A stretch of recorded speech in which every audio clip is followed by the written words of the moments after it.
Hello everyone, बहुत बहुत स्वागत है एक बार फिर से आप सभी का मेरे यूट्यूब चैनल में। तो आज फिर से आ गई हूँ हमेशा की तरह बहुत ही यूजफुल सी वीडियो लेकर। तो आज की वीडियो काफ़ी इंटरेस्टिंग होने वाली है। छोटे छोटे बहुत ही यूजफुल टिप्स और ट्रिक्स लेकर आई हूँ आप सभी के लिए। तो क्या क्या टिप्स और ट्रिक्स हैं, चलिए देख लेते हैं। देखिए, जो छोटे छोटे टिप्स और ट्रिक्स होते हैं ये बहुत ही काम के होते हैं, हमारे कभी ना कभी काम आ ही जाते हैं लाइफ में। तो ऐसे ही कुछ टिप्स हैं, तो चलिए देखते हैं। सबसे पहला जो टिप्स है मेरा वो फ्राइड चावल को लेकर है। देखिए, चावल जब भी हमारे बच जाते हैं तो उनको हम फ्राई करके खाना पसंद ज़्यादा करते हैं। तो किस तरीके से, सबका अलग तरीका है फ्राई करने का। मोस्टली सभी जीरे से फ्राई करते हैं, पर जीरे के साथ आप थोड़ी सी उसमें अजवाइन ज़रूर डाल दीजिए। उससे क्या होगा, आपके चावल बहुत ही फ़ायदेमंद हो जाएंगे और उनका टेस्ट भी दुगना हो जाएगा। उसके बाद आप कच्ची प्याज और हरी मिर्च जो काट कर रखते हैं हम, वो डाल देनी है आपको।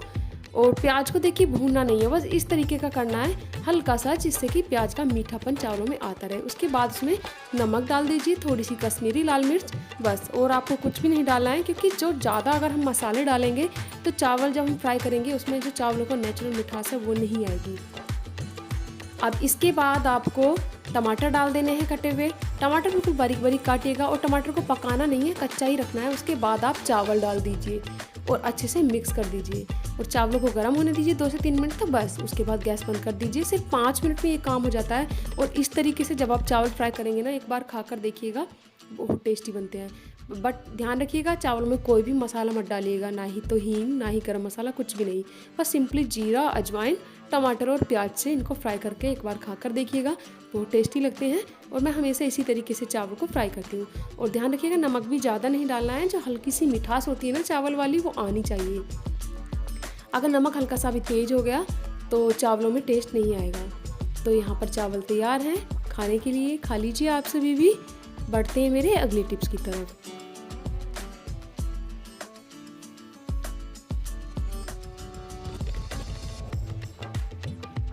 तो अगला टिप्स है मेरा अचार को लेकर। देखिए, गाजर मूली का जो अचार होता है उसका क्या होता है, हम सर्दियों में ताज़ा ताज़ा डालते हैं, ताज़ा ताज़ा ही खाते हैं, क्योंकि उसका जो एक कच्चापन होता है ना, वो ही टेस्ट उसमें देता है। अगर ज़्यादा दिन का अचार हो जाता है तो क्या होता है, वो ज़्यादा पका सा हो जाता है, खाने में टेस्टी नहीं लगता। तो गाजर मूली का अचार हम 15-20 दिन का डालते हैं और साथ के साथ ही खा लेते हैं। बट क्या होता है, गर्मियों में हमें गाजर मूली के अचार का मतलब एक मन होता है, तो हम डालकर नहीं रखते हैं। तो क्या करना है, गाजर मूली के अचार को डाल लीजिए आप एक्स्ट्रा। और गर्मियों में क्या कीजिए, गर्मियों में इसको फ्रिज में रख दीजिए। तो आप देखेंगे जैसा अचार आप डालेंगे वैसे का वैसा ही कच्चेपन वाला अचार आपका सेफ रखा रहेगा।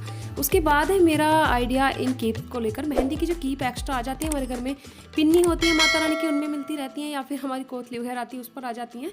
टाइम बे टाइम हमें लगाने का उस टाइम मन नहीं होता है, तो क्या करना है, आपके पास भी अगर मेहंदी कीप ज़्यादा इकट्ठी हो जाती हैं तो आप उन्हें फ्रिज में स्टोर कर दीजिए। और जब भी आपको ज़रूरत होगी फ्रिज से निकाल कर यूज़ कर लीजिए। आपकी मेहंदी बिल्कुल भी सूखेगी नहीं और ना ही इसका कलर उतरेगा, कलर ख़राब होगा। तो गाजर मूली का अचार भी फ्रिज में स्टोर कीजिए और जैसा है वैसा ही यूज कीजिए। चलिए बढ़ते हैं मेरे अगले टिप्स की तरफ। अगला टिप्स बहुत ही खास होने वाला है, ये है मेरा पिन्नी को लेकर। देखिए, इस तरीके की जो हमारी सिंक में जाली नहीं होती जिनके पास, तो क्या होता है, हम चाय पत्ती वगैरह जो डालते हैं हमारी सिंक के पाइप में फंस जाती है और पानी रुक जाता है। तो क्या करना है, इस तरीके की कोई भी हार्ड पन्नी ले लीजिए। यहाँ पर मेरे पास टॉफ़ी के पैकेट की पन्नी है तो मैं ये यूज कर रही हूँ, क्योंकि काफ़ी हार्ड होती है। अगर आपके पास खजूर के पैकेट की या फिर कोई नमकीन का पैकेट आता है, सर्फ का, कोई भी हार्ड पन्नी आप ले लीजिए और उसको इस तरीके से मार्कर की हेल्प से या फिर पेंसिल की हेल्प से एक गोल कटिंग कर लीजिए, जितना आपकी सिंक का होल है बीच वाला उतना। और कटिंग करने के बाद आपको उसमें होल कर देने हैं छोटे छोटे, जिससे कि जब आप पानी या कुछ भी सामान डालेंगे तो जो कूड़ा है वो ऊपर रुक जाएगा और पानी आपका नीचे पाइप में चला जाएगा। तो इससे आपका पाइप ब्लॉक नहीं होगा।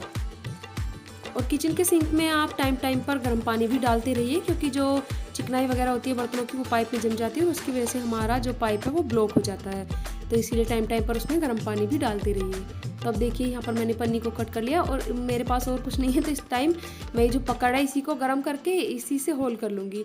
आप कोई भी इस तरीके का राउंड शेप वाला, कोई भी स्टील का क्रोशिया वगैरह कुछ भी है, सिलाई वगैरह आपके पास, उसको गर्म कीजिए, उससे होल कर लीजिए। मतलब आपको सिर्फ होल कर लेने हैं, जिस भी तरीके से आप कर सकते हैं। इस तरीके से देखिए, मेरी तरह इससे भी कर सकते हैं, इससे बहुत ही अच्छे एकदम राउंड शेप के होल होंगे, एकदम बड़े बड़े। और होल करने के बाद आपको इसको सिंक में रख देना है। तो आपकी जो ये पिन्नी है जाली का काम करेगी और जो भी कूड़ा गंदगी है वो ऊपर ही रुक जाएगी और पानी नीचे की तरफ चला जाएगा। एक यूज़ तो पन्नी का ये था और दूसरा यूज मैं आपको आगे दिखाऊंगी। तो ये देखिए इसमें होल हो गए हैं। इस तरीके से हम इसको सिंक में लगा देंगे। कुछ टाइम के बाद आप देखेंगे सेट हो जाएगा खुद ही। जैसे जैसे इस पर पानी डलेगा वैसे ये सेट हो जाएगा, इधर उधर नहीं भागेगा। अब चलिए देखते हैं दूसरा टिप्स। तो पिन्नी को लेकर आप 2 यूज कर सकते हैं इस पिन्नी का सिंक में। दूसरा यूज क्या है, आपको एक थोड़ी सी बड़े राउंड शेप में काट लेनी है, थोड़ी बड़ी काटनी है पिन्नी, जिससे कि आपकी जो जाली है वो सिंक वाली उस पर पूरी पर कवर हो जाए। तो इस तरीके से देखिए, इससे क्या होगा, इससे आप अपनी रसोई में आने वाले कोई भी कॉकरोच वगैरह हैं जो भी होते हैं हमारे रसोई में रात को आते हैं, वो भी सिंक वाले रास्ते से, क्योंकि और कहीं से तो होता नहीं है। नीचे पाइप वाली जो जाली होती है वो हमारी सेट होती है, तो यहीं से हमारे जो कॉकरोच वगैरह आते हैं, कान खजूरे भी आ जाते हैं बरसात के मौसम में। तो जितने भी छोटे मोटे कीड़े मकोड़े आते हैं इसी से आते हैं। तो आपको क्या करना है, दिन में तो हम रसोई में काम करते हैं तो दिन में तो आ नहीं पाते क्योंकि पूरा दिन पानी चलता है सिंक में, बट रात को जब पानी नहीं चलता है तो रात को आने के लिए उन्हें जगह मिल जाती है। तो रात को आपको सोने से पहले ये करना है कि इस तरीके की पिन्नी को जाली के नीचे फंसा देना है। अब इससे कोई भी बाहर कॉकरोच वगैरह नहीं आएगा और आपकी रसोई बिल्कुल सेफ रहेगी। ये तरीका बहुत बेस्ट है। और सुबह जब आप उठेंगे तो आप इसको जाली को निकाल कर रख दीजिए, जाली से नीचे पिन्नी को, और आप अपना काम कर लीजिए। रात को सोते टाइम डेली इस पिन्नी को लगा दीजिए, जिससे कि आपकी रसोई एकदम सुरक्षित रहेगी, कॉकरोच वगैरह आपकी रसोई में बिल्कुल भी नहीं आएंगे। तो मेरा अगला टिप्स है इस तरीके की ज्वेलरी को लेकर। देखिए इस तरीके की जो हैवी ज्वेलरीज होती हैं लहंगे के साथ की, हम सभी रखते हैं, सारे लेडीज़ को शौक होता है इन सब चीज़ों का। तो क्या होता है, हम इनको इसी तरीके से डब्बे में डाल देते हैं और जब ज़रूरत होती है तब पहनते हैं। बट क्या होता है, ये तरीका बहुत गलत है। इससे क्या होता है, आपके जो ये सेट होते हैं इनकी साइन चली जाती है और ये कुछ ही टाइम के बाद काले पड़ने लगते हैं। तो आपको इनको इस तरीके से बिल्कुल भी नहीं रखना है। डब्बे में है बट इस तरीके से नहीं रखना है, आपको इनको बहुत ही संभाल कर रखना है। और संभाल कर किस तरीके से रखना है चलिए देखते हैं।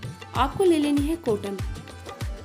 तो कॉटन का आपको डिब्बे के साइज का इस तरीके से देखिए तैयार कर लेना है, एक बिल्कुल बिस्तर के जैसा। ये देखिए इस तरीके से ये आसानी से तैयार हो जाएगा। उसके बाद आपको क्या करना है, जो बीच वाला पोर्शन है उसमें अपना सेट लगा देना है अच्छे से, और ऊपर से जो बची हुई कॉटन है उससे कवर कर देना है। आप ये कॉटन मतलब ये है कि आपको कॉटन में लपेट कर ही रखना है। कॉटन का कोई कपड़ा या उसमें नहीं लपेटना है, सिर्फ कॉटन में ही, क्योंकि कॉटन बहुत सॉफ्ट होती है और ये हमारे जो स्टोन वगैरह हैं इनकी नहीं तो शाइन ख़राब होने देती है, और कहीं हम सफ़र पर भी लेकर जाते हैं तो डब्बे में इधर उधर टकरा कर इनके स्टोन वगैरह निकलते नहीं हैं। तो आपका सेट एकदम सेफ रखा रहेगा। आप जब भी पहनेंगे उसकी साइन बिल्कुल बरकरार रहेगी। आप अब इसी तरीके से अपने सेट को या फिर आर्टिफिशियल ज्वेलरी को हमेशा रखिएगा, तो इससे आपकी ज्वेलरी एकदम सेफ रखी रहेगी। तो ये थे मेरे आज के टिप्स और ट्रिक्स। आप सभी को कैसे लगे कमेंट सेक्शन में ज़रूर बताइएगा। अगर मेरी वीडियो आपको पसंद आती है तो वीडियो को लाइक ज़रूर कीजिएगा। तो कल फिर मिलूंगी एक नई वीडियो के साथ, तब तक के लिए bye bye, take care, thank you so much.